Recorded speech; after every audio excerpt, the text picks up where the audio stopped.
Mardi 28 février 2023, jour choisi par Augustin Matata Ponyo pour accomplir son devoir civique. Très tôt ce matin, la ville de Kindu était militarisée dans un seul but d'empêcher la population de ce coin du pays à accompagner le sénateur Matata Ponyo qui voulait se faire enrôler dans son Kindu natal. Des jeeps transportant militaires et policiers ont fait deux tours devant l'Assemblée provinciale du Maniema, près d'un centre où l'ancien Premier ministre allait s'enrôler. Bon, c'est dommage parce que la population du Maniema est frustrée de voir que les candidats de l'UDPS peuvent se faire enrôler, accompagnés de leurs sympathisants, sauf le candidat président Matata qui ne peut pas se faire enrôler accompagné de ses sympathisants, comme si je n'étais pas congolais.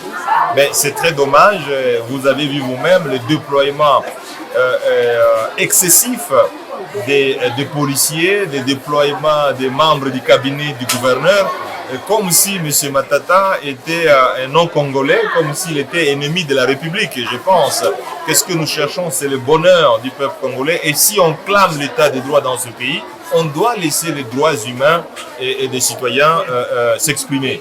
C'est très dommage, dans ma ville natale, là où je suis né, que je sois brimé comme si j'étais quelqu'un qui a offensé la République, alors que je suis un citoyen pacifique et je suis venu m'enrôler, et voilà.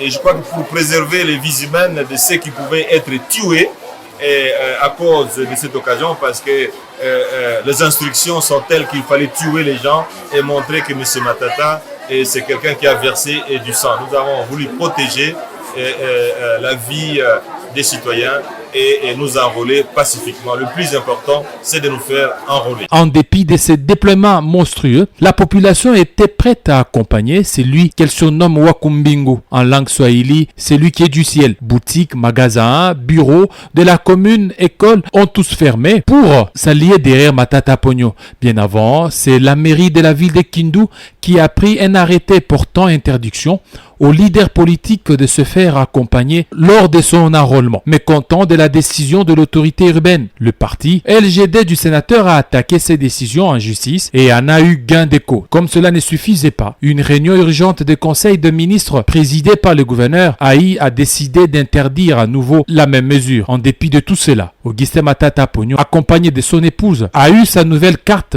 dans un autre centre. Pour Matata Ponyo, il fallait éviter un bain de sang déjà prémédité. Il regrette cette attitude des autorités locales du Maniema.